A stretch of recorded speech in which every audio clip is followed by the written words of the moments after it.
Hello दोस्तों, मैं हूं आपकी मेज़बान रंजीत पवार। टेल टेल से आज मैं आपके लिए लेकर आई हूं एक नई कहानी, वापसी। ये कहानी उषा प्रियवदा द्वारा लिखी गई है, जो अपनी कहानियों के लिए प्रसिद्ध हैं। उषा प्रियवदा नई कहानी आंदोलन से जुड़ी हैं और उन्होंने शहरी परिवारों, सामाजिक मुद्दों और व्यक्तिगत भावनाओं को अपनी रचनाओं में दर्शाया है। मैं उम्मीद करती हूँ आज की ये कहानी आपको पसंद आएगी। तो सुनिए, वापसी। गजाधर बाबू ने कमरे में जमा सामान पर एक नज़र दौड़ाई। 2 बक्से, डोलची, बाल्टी। यह डब्बा कैसा है गणेशी? उन्होंने पूछा। गणेशी बिस्तर बांधता हुआ कुछ गर्व, कुछ दुख, कुछ लज्जा से बोला, घरवाली ने साथ को कुछ बेसन के लड्डू रख दिए हैं। कहा बाबूजी को पसंद थे। अब कहाँ हम गरीब लोग आपकी कुछ खातिर कर पाएंगे। घर जाने की खुशी में भी गजाधर बाबू ने एक विषाद का अनुभव किया, जैसे एक परिचित, स्नेह, आदरमय, सहज संसार से उनका नाता टूट रहा था। कभी कभी हम लोगों की भी खबर लेते रहिएगा, गणेशी बिस्तर में रस्सी बांधते हुए बोला। कभी कुछ ज़रूरत हो तो लिखना गणेशी, इस अगहन तक बिटिया की शादी कर दो। गणेशी ने अंगोछे के छोर से आंखें पूछी।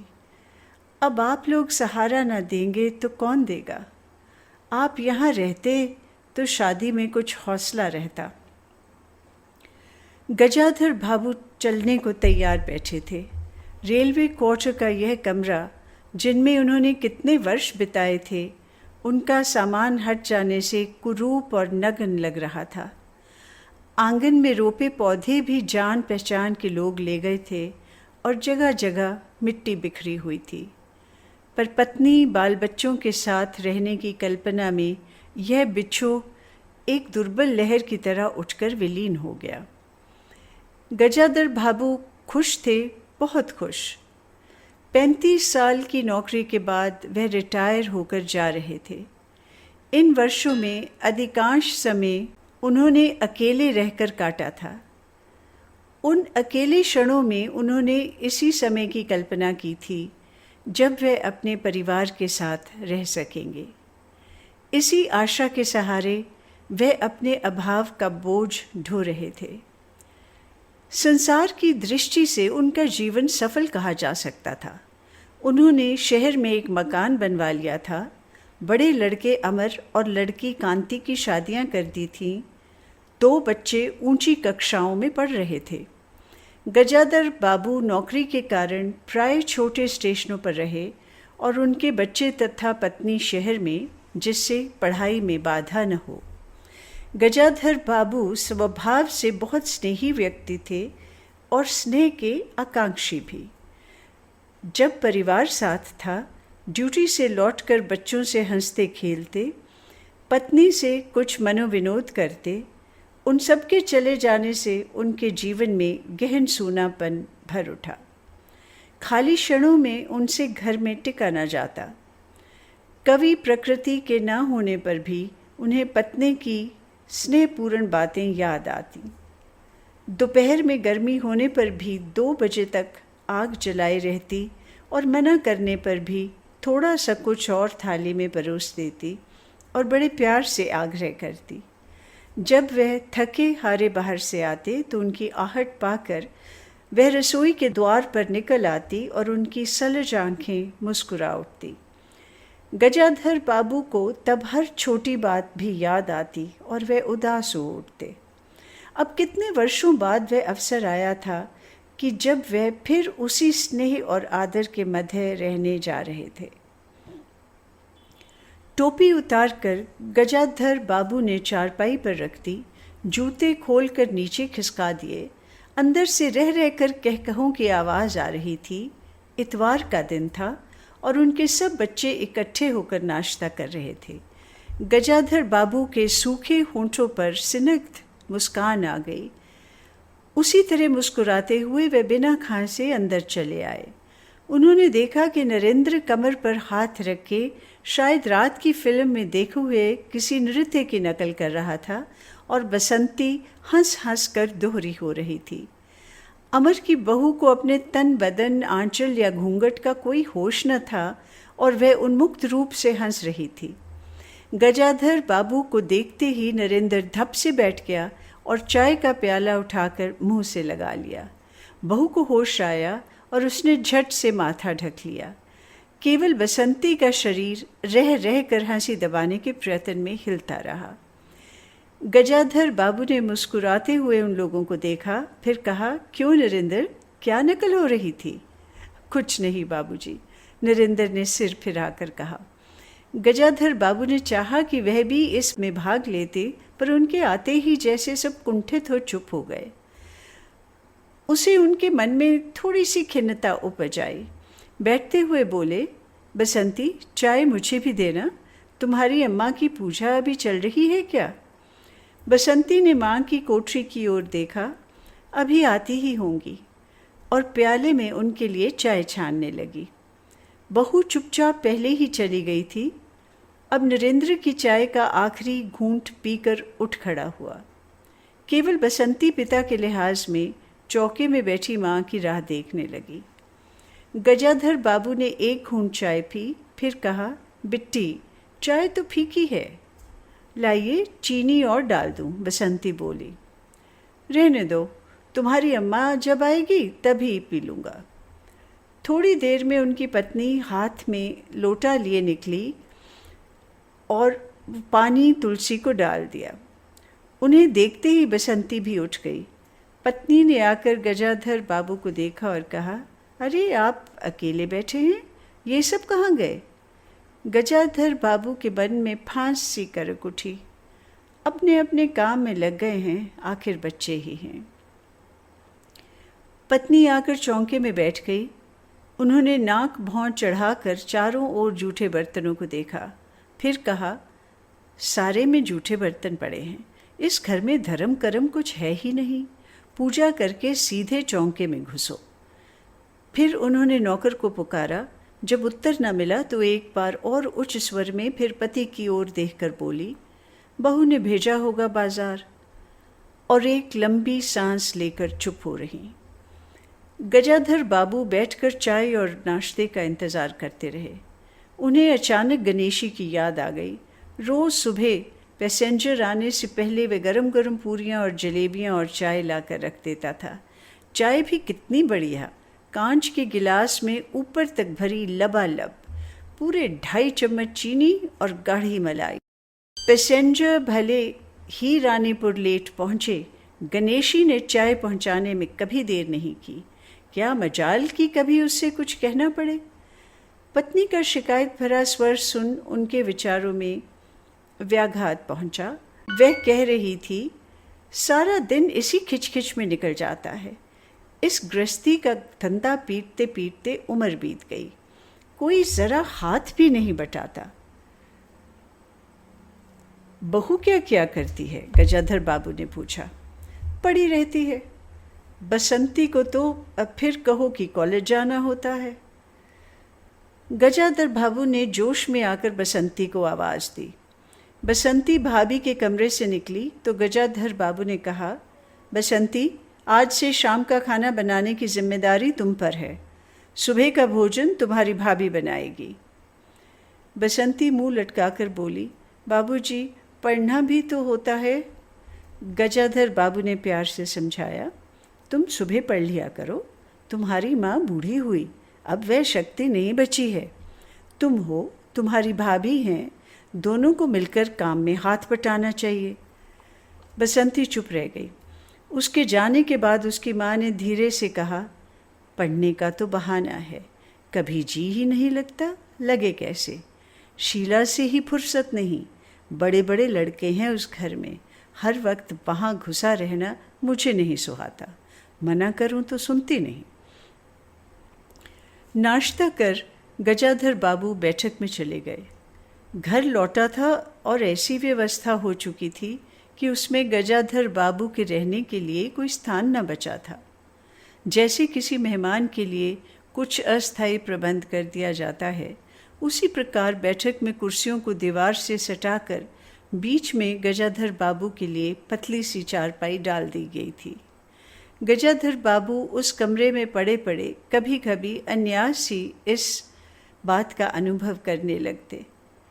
उन्हें याद आती उन रेलगाड़ियों की जो आती और थोड़ी देर रुककर किसी और लक्ष्य की ओर चली जाती। घर छोटा होने के कारण बैठक में ही अब अपना प्रबंध किया था।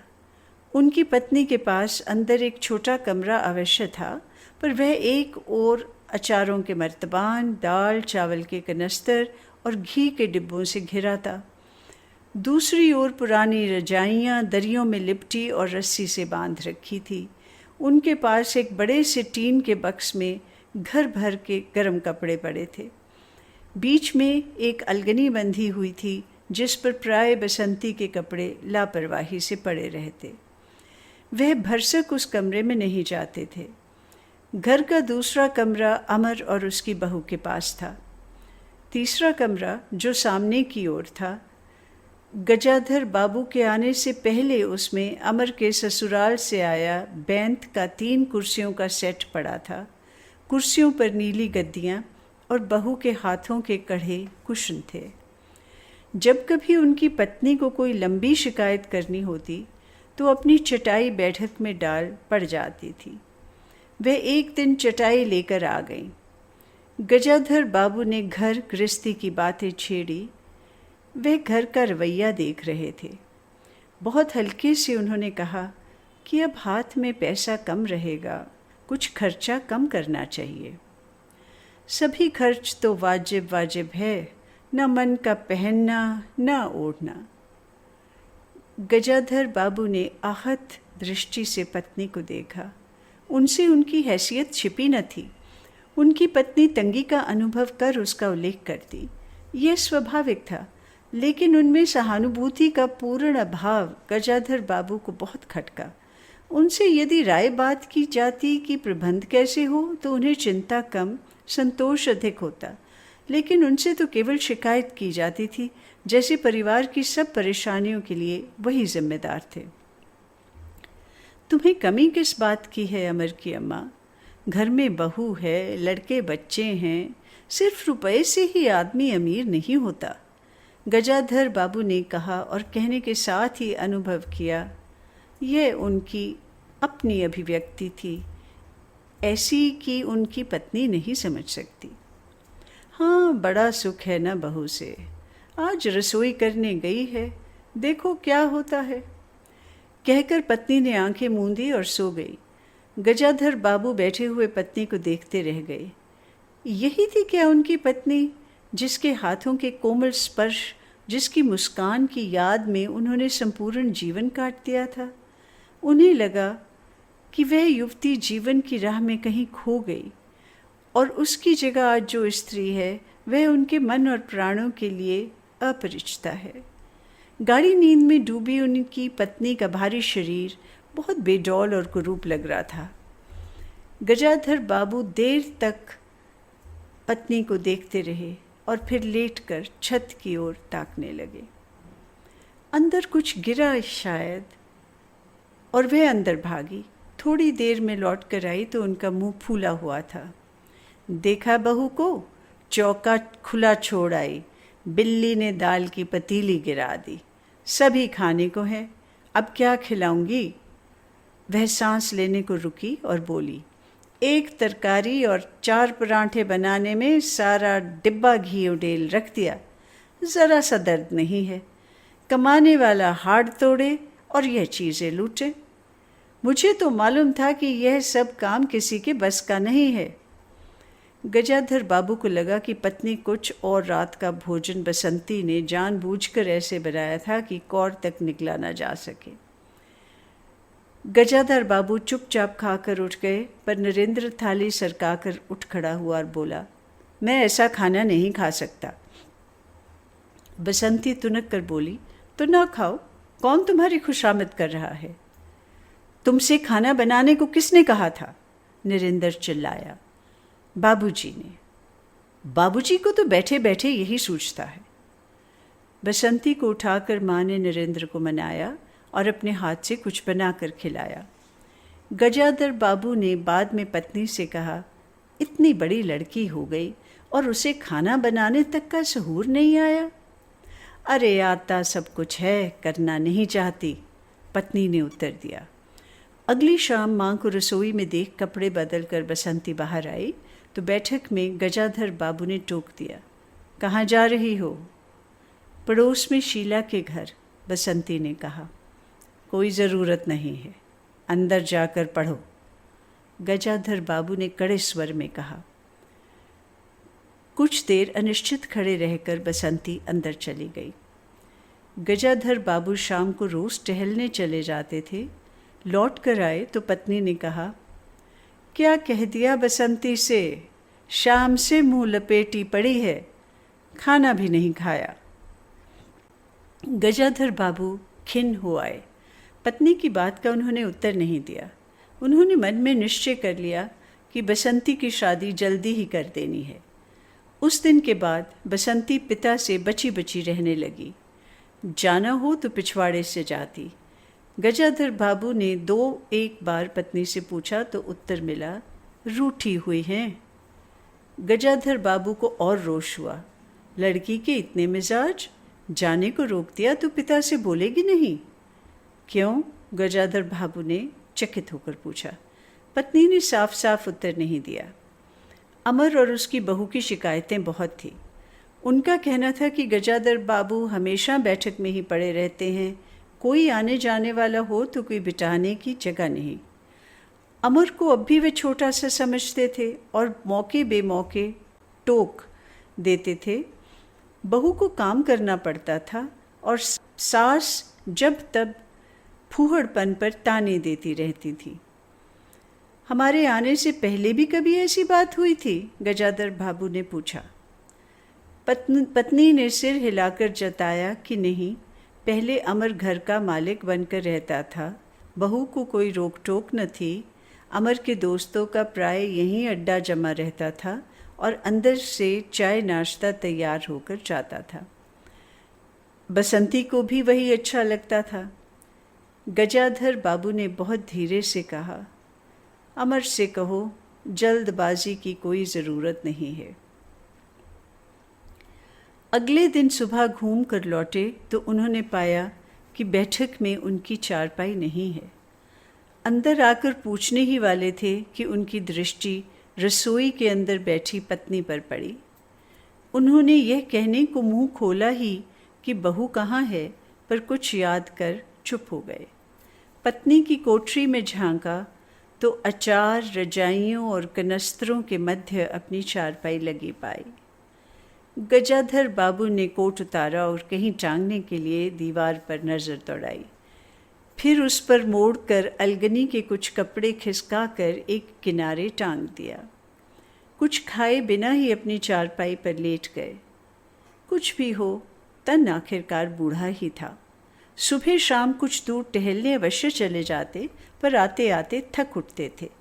गजाधर बाबू को अपना बड़ा सा खुला हुआ क्वार्टर याद आया।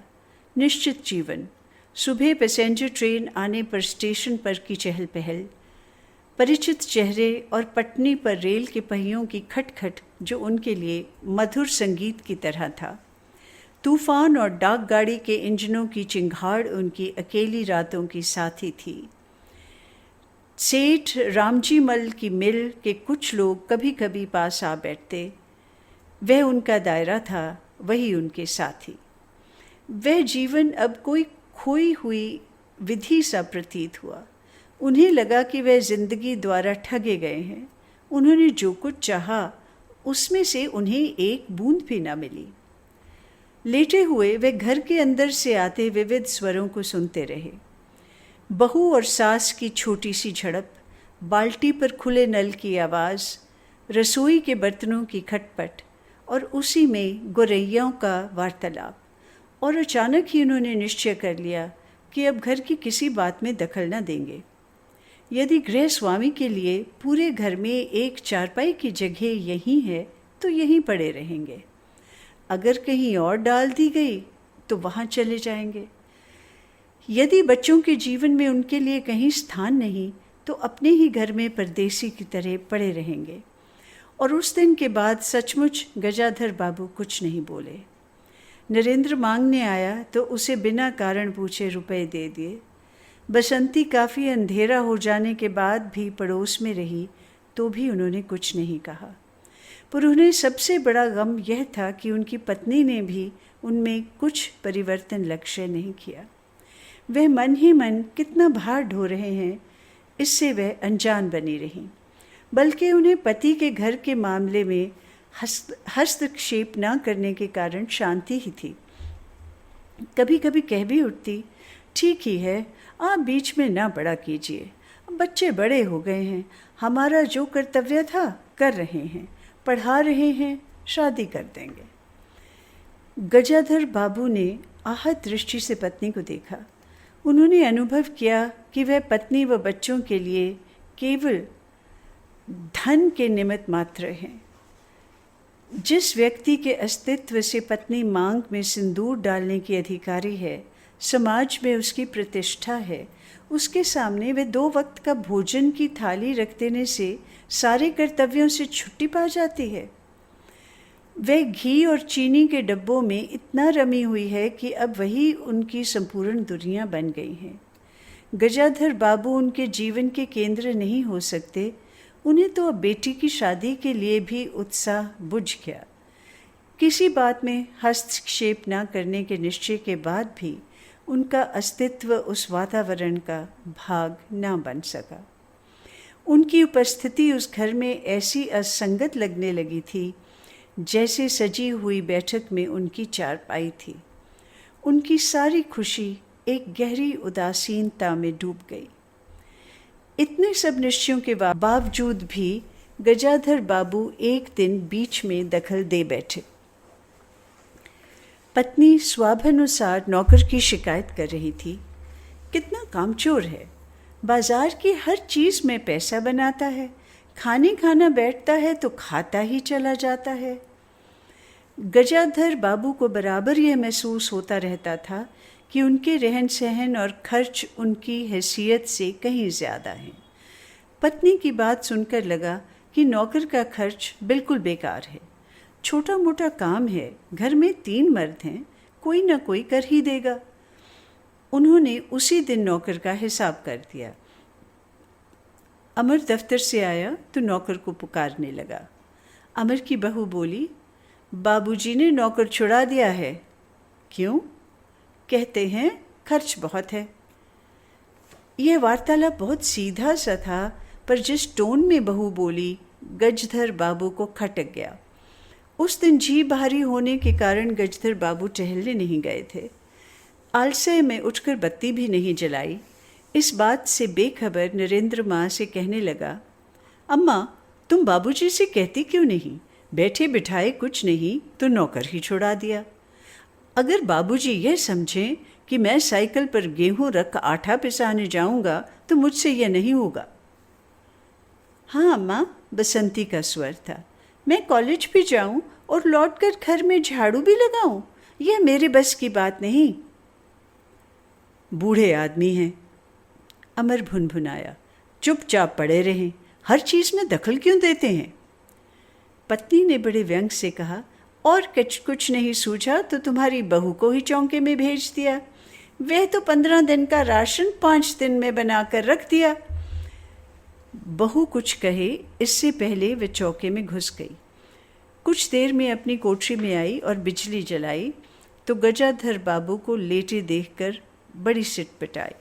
गजाधर बाबू की मुख मुर्दा से वह उनके भावों का अनुमान ना लगा सकी। वह चुप आंखें बंद किए लेटे रहे। गजाधर बाबू चिट्ठी हाथ में लिए अंदर आए और पत्नी को पुकारा। वे भीगे हाथ लिए निकली और आंचल से पोंछती हुई पास आ खड़ी हुई। गजाधर बाबू ने बिना किसी भूमिका के कहा, मुझे सेठ रामजी मल की चीनी मिल में नौकरी मिल गई है। खाली बैठे रहने से तो 4 पैसे घर में आए वही अच्छा है। उन्होंने तो पहले ही कहा था, मैंने मना कर दिया था। फिर कुछ रुक कर जैसे बुझी हुई आग में एक चिंगारी चमक उठे, उन्होंने धीमे स्वर में कहा, मैंने सोचा था बरसों तुम सबसे अलग रहने के बाद अवकाश पाकर परिवार के साथ रहूँगा। खैर, परसों जाना है, तुम भी चलोगी? मैं? पत्नी ने सकपका कर कहा। मैं चलूँगी तो यहाँ क्या होगा? इतनी बड़ी गृहस्थी, फिर सियानी लड़की। बात बीच में काट कर गजाधर बाबू ने हताश स्वर में कहा, ठीक है, तुम यहीं रहो, मैंने तो ऐसे ही कह दिया था। और गहरे मौन में डूब गए। नरेंद्र ने बड़ी तत्परता से बिस्तरा बांधा और रिक्शा बुला लाया। गजाधर बाबू का टीन का बक्स और पतला सा बिस्तर उस पर रख दिया गया। नाश्ते के लिए लड्डू और मठरी की डलिया हाथ में लिए गजाधर बाबू रिक्शे में बैठ गए।